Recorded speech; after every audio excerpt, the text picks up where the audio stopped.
Bom dia. A nossa aula está sendo gravada e, dito isso, a gente vai retomar, né, o conteúdo da aula passada, né, que é sobre máquinas de corrente contínua. A gente viu mais sobre motores. Paramos. Cadê? A gente parou aqui.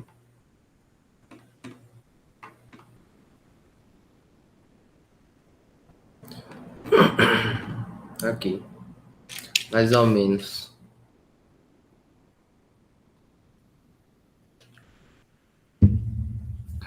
Bom, aqui é importante. Deixa eu abrir aqui outro.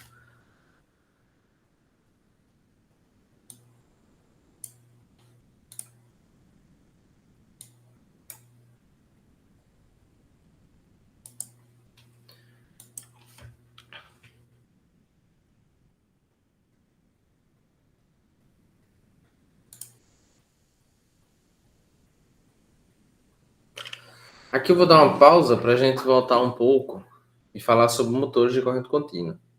Até agora eu venho falando sobre geradores, né? Só que, como eu falei, a gente vai avançar nesse conteúdo juntos, paralelo, motores e geradores. É diferente dos demais, né? Por exemplo, máquina de corrente alternada, a gente falou sobre motores, aí falou vários tipos de motores, depois eu vou falar sobre geradores. Mas nesse caso aqui, eu acho que é mais conveniente a gente, enfim, ir juntos, né? Porque, por exemplo, essa parte aqui sobre excitação das máquinas de corrente contínua, tanto serve para gerador quanto para motor, tem pouca diferença. Então, a gente dá uma pausa aqui e vem para cá. Bom, como vocês sabem, né, os motores de corrente, os motores de corrente alternada, principalmente o motor de indução, ele domina a parte de, ele domina a parte de industrial, né? Ou seja, a grande maioria dos motores, ou pelo menos a maior carga, né? A porcentagem de motores de corrente alternada, né, na carga total de uma instalação é maior do que os motores de corrente contínua. Por alguns motivos. O primeiro motivo, com certeza, é o preço, né?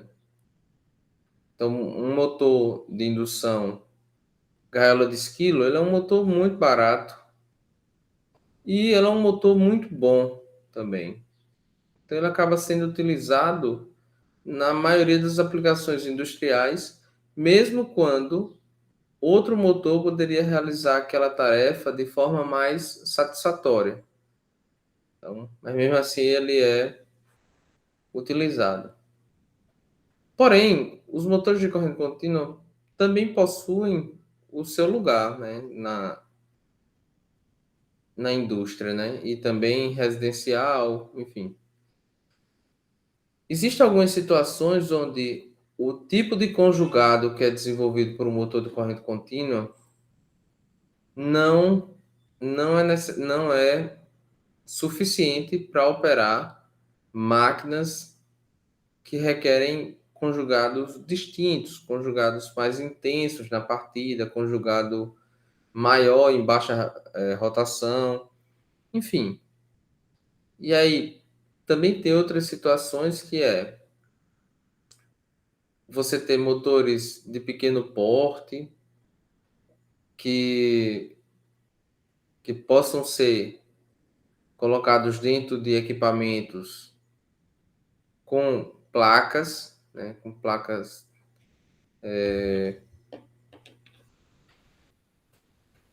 com placas, né, do computador, enfim, placa-mãe, essas coisas. E nessa situação, os motores de corrente contínua são muito melhores. Então, por exemplo, utilizar em uma impressora, ali já está circulando corrente contínua, é pequeno porte, Enfim, você pode usar um ímã permanente. Máquinas de cortar cabelo, por exemplo. A mesma coisa, principalmente aquelas a bateria, né? Porque você não tem que acrescentar algo como um inversor de frequência para você transformar a corrente contínua em corrente alternada e aí alimentar um motor de corrente alternada. Não, você já alimenta um motor de corrente contínua. Você tem, por exemplo, o, o leitor, né? O drive de leitor de CD, que hoje em dia está acabando. Mas aquilo que gira o bichinho precisa ser um motorzinho também. Um motor de corrente contínua. Não estou nem tratando o tipo de motor. Estou dizendo que é um motor de corrente contínua. E você pode ter infinitas situações, né? Então, por exemplo, hoje em dia, com as baterias ficando cada vez melhores, várias e várias ferramentas que antigamente era com, ligadas na tomada para funcionar, hoje em dia são a bateria. Então, parafusadeira, furadeira, você tem, enfim, um monte, né? Lixadeira, serra mármore, tem de tudo hoje em dia. Tem serra tico-tico, enfim, todos os equipamentos desses, semelhante à furadeira, parafusadeira, enfim, hoje em dia já tem a bateria. E todas com motor de corrente contínua. Assim, todas, pode ter casos específicos, né? Mas assim, a grande maioria com motor de corrente contínua. Então, assim, o motor de corrente contínua continua a ser utilizado e continua sendo comercializado e não vai parar nem tão rápido, né? Hoje em dia mesmo, por exemplo, drones, né? É toda bateria, carrinho de brinquedo, de controle remoto, carrinho de, enfim, que você só liga, ele sai andando reto, e por aí vai, outros tipos de brinquedos, né? E aqui tem alguns exemplos, e alguns exemplos mais para a área da indústria, né? Então, máquina de papel, que você tem a prensa, você pega a fibra da celulose e prensa para formar um papel, né? Deixa eu fazer esse papel aqui. Então, por exemplo, um papelzinho assim, ele foi prensado, né? E esse tipo de prensa, ela precisa ser lenta e precisa ter um alto conjugado. O tipo de característica que é mais comum nos motores de corrente contínua, né? Aí tem bobinadeira, né, que faz aqui bobina motor geradores, transformadores, né, desbobinadeiras, que você tem um controle maior de velocidade e tal. Então, é interessante. Laminadores, máquinas de impressão, né, impressoras, extrussoras, né, que também é um tipo de. É uma máquina que é utilizada mais em. Como é, lida com madeira, né? E, e também é a mesma característica da prensa que está embaixo, né? É máquina que requer alta, alto torque de partida e mesmo em velocidade reduzida. Então, esses tipos de situações, né? Como eu já falei, precisa. Então, tem prensa, elevadores, moinhos, indústria de borracha, enfim, tem várias aplicações possíveis.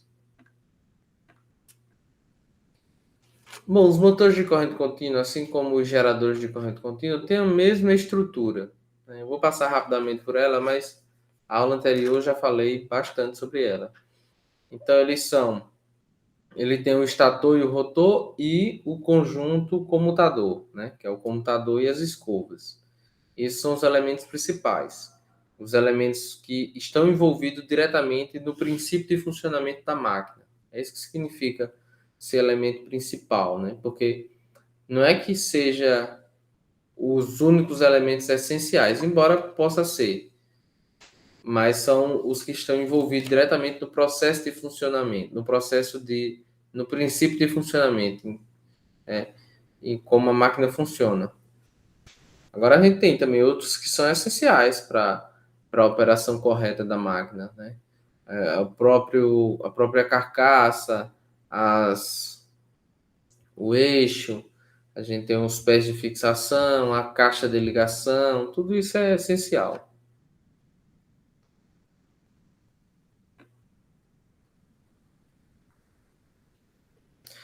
Bom, aí aqui entra uma parte importante que a gente vai ver no cálculo mais à frente, mas cabe falar agora. Eu sei que vocês estão um pouco. Se você estivesse fazendo prática, com certeza ia saber responder essa pergunta bem mais rápido, mas assim,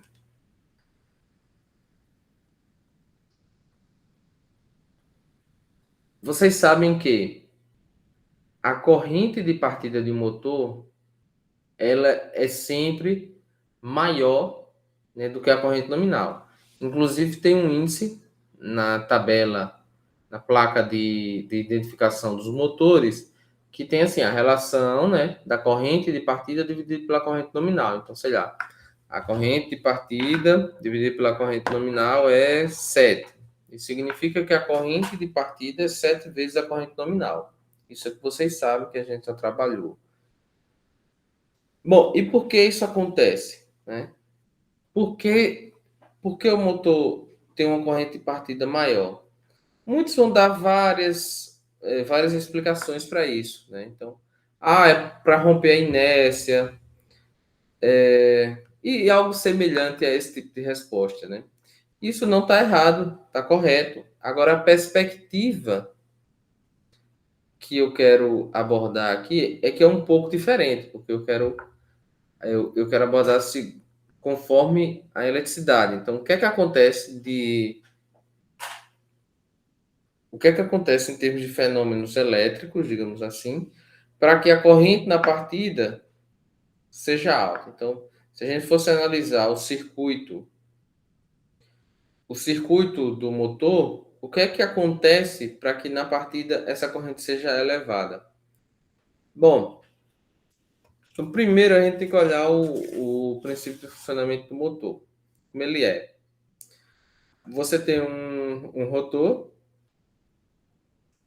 e imerso dentro de um estator. Esse estator tem uma bobina, ó, que está aqui, essa bobina. Essa bobina, perdão, aqui não é a bobina, aqui são as escovas, né? Mas enfim, o estator vai ter bobinas, ele produz um campo magnético contínuo, o estator. E aí o rotor, ele vai receber através das escovas, né, e passando pelo comutador, uma corrente elétrica contínua também, que vai circular pelas bobinas. Aí a gente tem um campo magnético constante e uma corrente circulando por condutores. Quando a corrente circula por condutores, produz um campo magnético. A interação entre o campo magnético constante, produzido pelo enrolamento de campo, né, que é o estator, com o condutor, vai produzir uma força magnética, que a gente acredito que vocês já estudaram força magnética, né? E essa interação por exemplo, através da regra de Flame, né? Aí se a gente aplica a regra de Flame em cada dessas bobinas que estão com corrente circulando imersa nesse campo magnético, a gente vai ver que o sentido da força magnética provoca uma, uma rotação no rotor. E é por isso que ele gira. Quando o motor está em movimento, o que é que acontece? Isso continua acontecendo, então corrente continua circulando, essas correntes produzem um campo magnético nas bobinas do rotor, que interagem com o campo magnético produzido pelas bobinas do estator, e beleza. Isso aí é o que mantém a rotação. Só que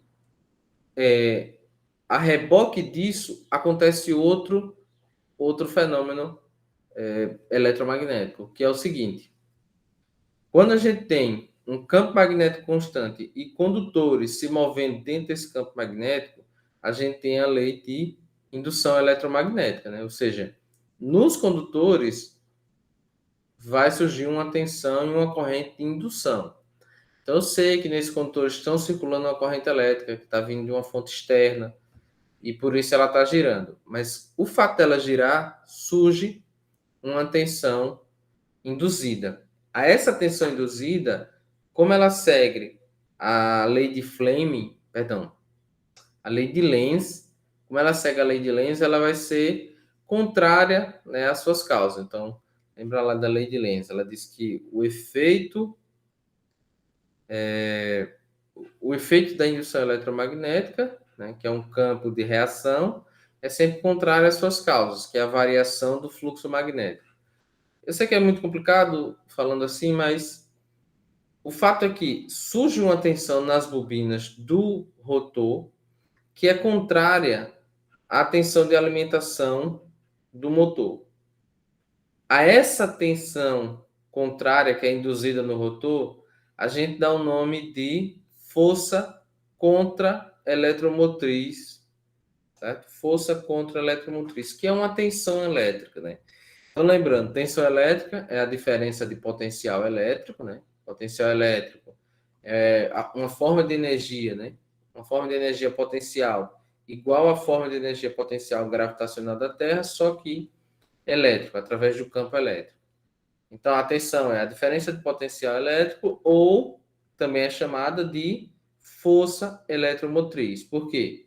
Porque é a força que impulsiona os elétrons. Então, assim como o potencial gravitacional da Terra provoca sobre os corpos uma força gravitacional, o campo elétrico, né, que produz um potencial elétrico, provoca uma força.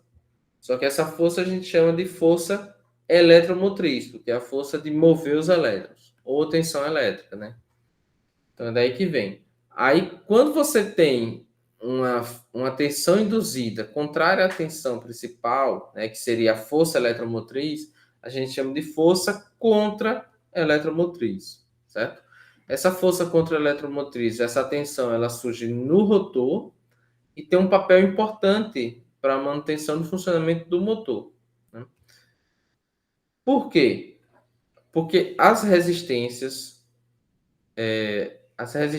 ômicas, né, digamos assim, é a resistência do condutor, né, não é reatância nem indutância, é a resistência dos condutores, tanto do rotor quanto do estator, são muito baixos, porque é só condutor. Então, quando você coloca lá 12 volts, já, vamos pegar a calculadora aqui.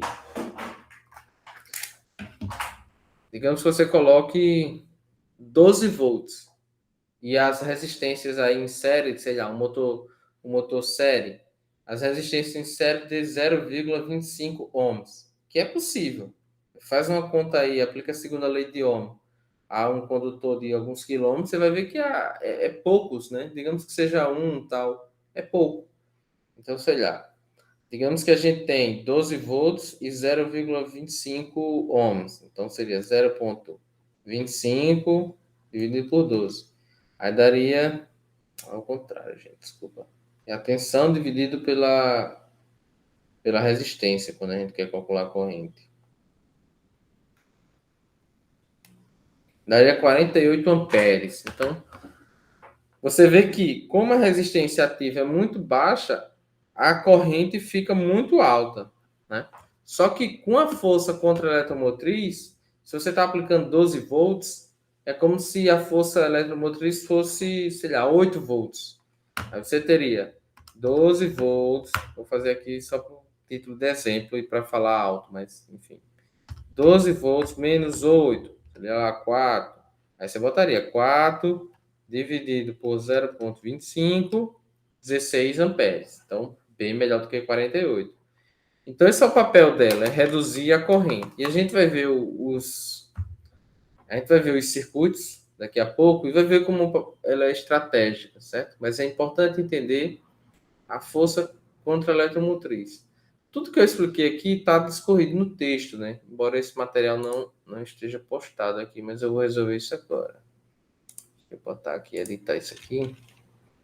Geradores e motores PC. Upload de esse material aqui, ó. E file. máquinas elétricas, coroiola, motores, salvar.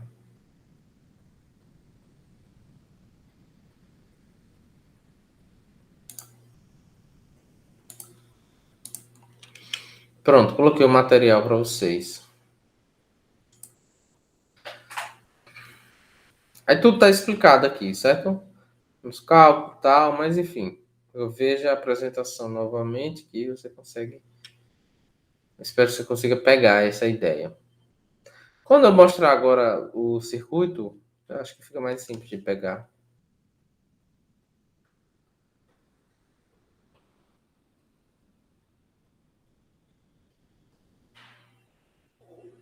Isso aqui eu vou mostrar em outra ocasião. Então, eu vou pular outro material, que eu acho mais fácil.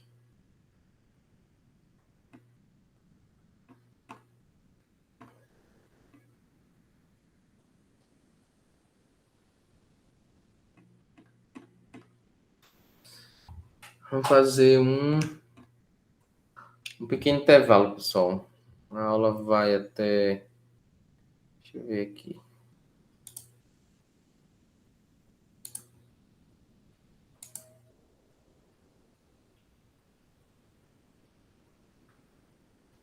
Ah, isso mesmo, a aula vai até 9h10, mais ou menos. A gente faz um intervalozinho, né? E até daqui a pouco.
Opa, pessoal. Desculpa aí, voltando. Deixa eu ver aqui. Beleza, beleza. Bom, então vamos voltar.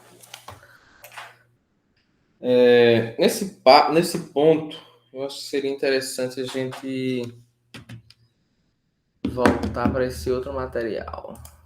Ficar fazendo esse dobradinho e ver agora sim a questão da excitação, né? Então, vamos lá. Uma água.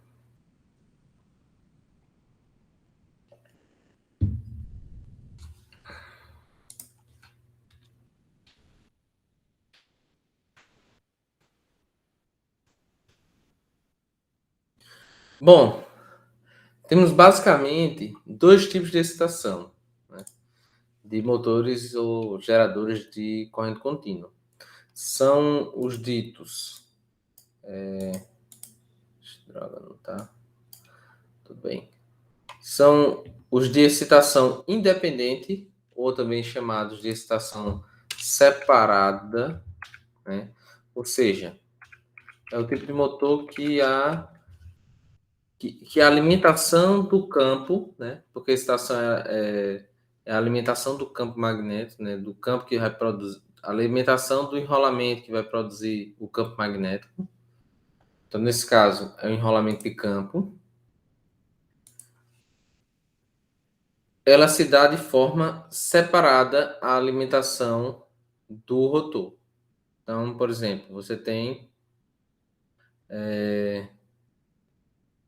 a fonte de alimentação da bobina excitadora, né? É separada do induzido, que é o rotor.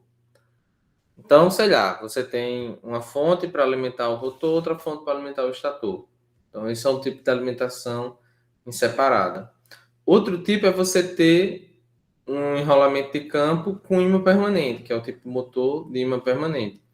Nesse caso, você tem também ele separado, né? Ele não precisa de uma alimentação porque ele tem um ímã permanente, mas é um tipo de alimentação separado. O motor de ímã permanente, né? Aqui dando um adendo, digamos assim, ele é meio que um tipo separado, porque ele não segue todas as regras da estação independente, mas é o mais próximo dele, certo?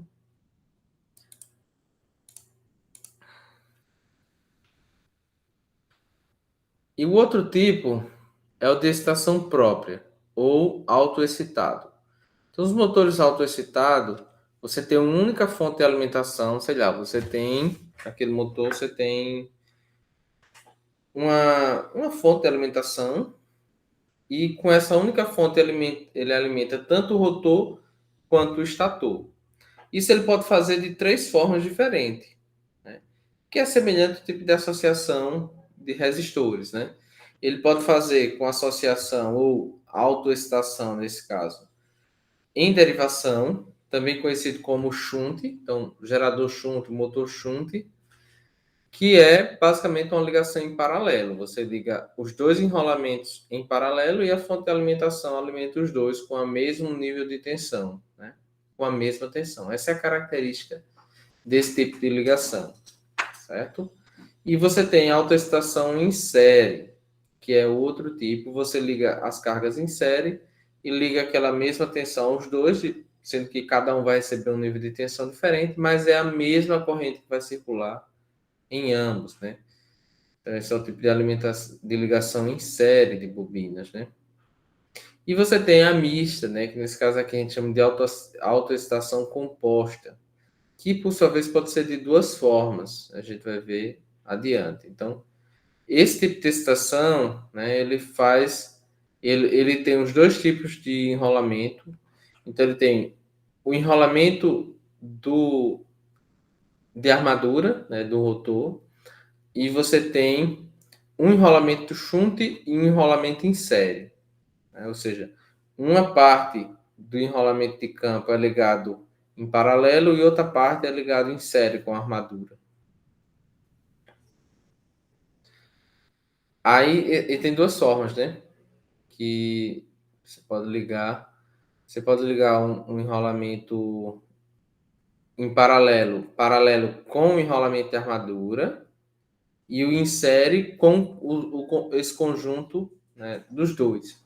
Ou não, você pode ligar o enrolamento de armadura em série, né, com o enrolamento série, e depois você ligar o enrolamento em paralelo com os dois. Aqui tem umas questões que é interessante praticar.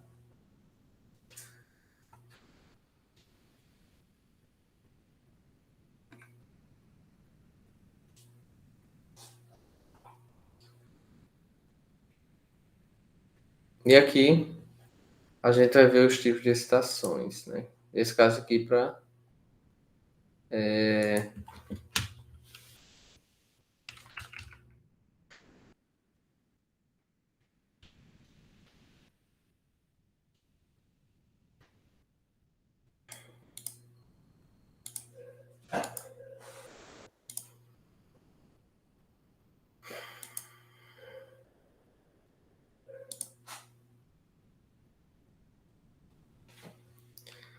bom, vamos lá. A primeira coisa para entender é que esses tipos de enrolamento eles possuem diferenças entre eles, certo? Então, o enrolamento de armadura normalmente vai ser representado assim, ó. Vai ser representado por uma resistência, que é a resistência ativa dele, e vai ser representado por um círculo com esses quadrados, né, preenchidos aqui do lado. Isso representa o comutador, certo? O comutador. Isso aqui é um diagrama esquemático, né? Mas um diagrama multifilar, um diagrama multifilar, ele vai representar um símbolo de tensão aqui, porque realmente é uma tensão, certo? Beleza. Então, o enrolamento de armadura, ele é um tipo de enrolamento que tem menos, né? Tem relativamente poucas bobinas, poucas espiras, né? E tem uma seção transversal dos condutores mais grossos, certo? Ou seja, ele suporta mais corrente, né? Por isso que ele tem menos bobinas, né? Menos espiras, e o fio é mais grosso, certo? Aí você tem você tem os outros dois tipos de enrolamento de campo. O enrolamento em série, que é esse aqui, S1 e S2, e o enrolamento shunt, que é representado por F1 e F2. Aí eles têm uma diferença bem, bem singular, que é,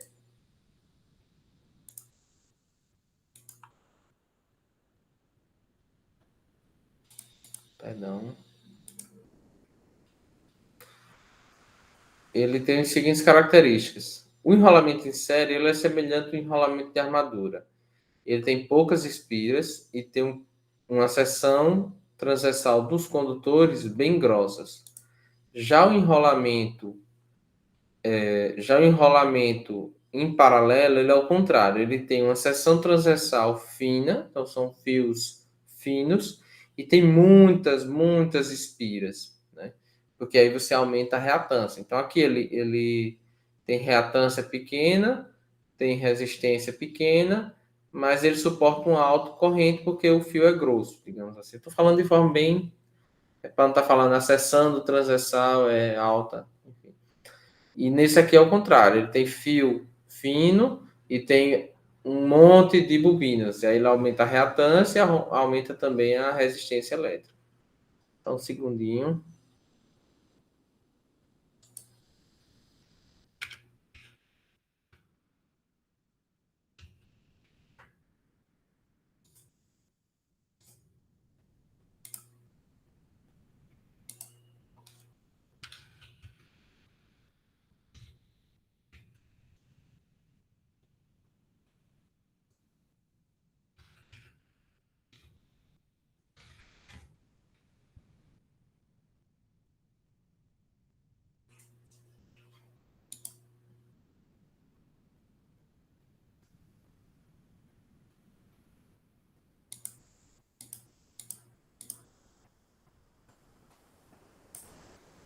Um minuto, pessoal.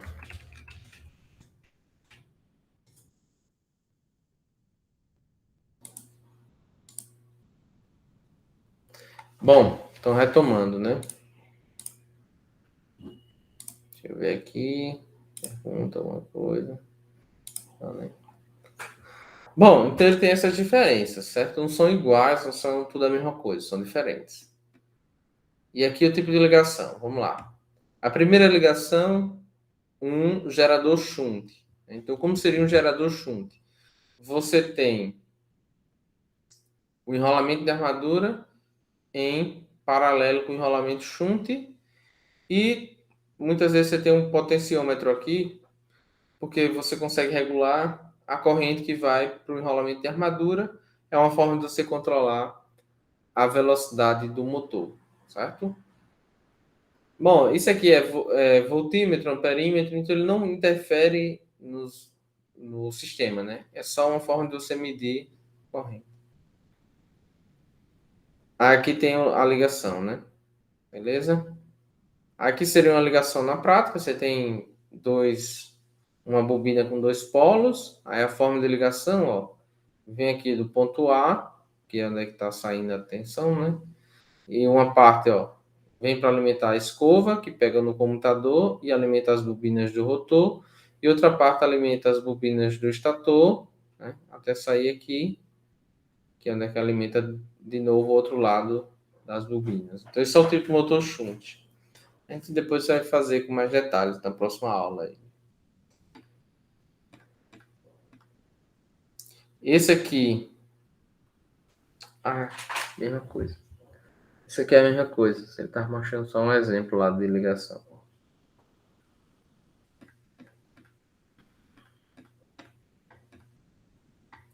Esse aqui é o motor série, certo? Perdão, gerador série. Então ele tem, diferente daquele, né? Você vê, ó. É um motor isso aqui. É um gerador, só que ele alimenta pelo outro lado, perdão. Então você vê, ó. A alimentação do campo, né? Ela vem por aqui, alimenta o campo do estator e segue e alimenta o campo do rotor que está em série, né? E vai. Nesse caso, o potenciômetro, se ele tiver, é em paralelo com o rolamento de série. Porque aí ele consegue controlar aqui a corrente que circula aqui, reduzindo ou aumentando a corrente, para reduzir ou aumentar a velocidade. Aqui está o exemplo de como seria o esquema de ligação, umas questões, né? E aqui tem as duas formas de autoexcitação composta. A primeira, com você tem aqui ó, a alimentação, você pega o enrolamento de armadura, insere com o enrolamento de armadura um campo série, e aí fecha aqui. E aí, em paralelo com eles todos, o enrolamento shunt. Isso aqui é chamado de shunt longo, certo? E aí, como seria o curto, né? Seria praticamente a mesma coisa, mas você vê que aqui, ó, o enrolamento em paralelo está em paralelo com os dois, a armadura e enrolamento série.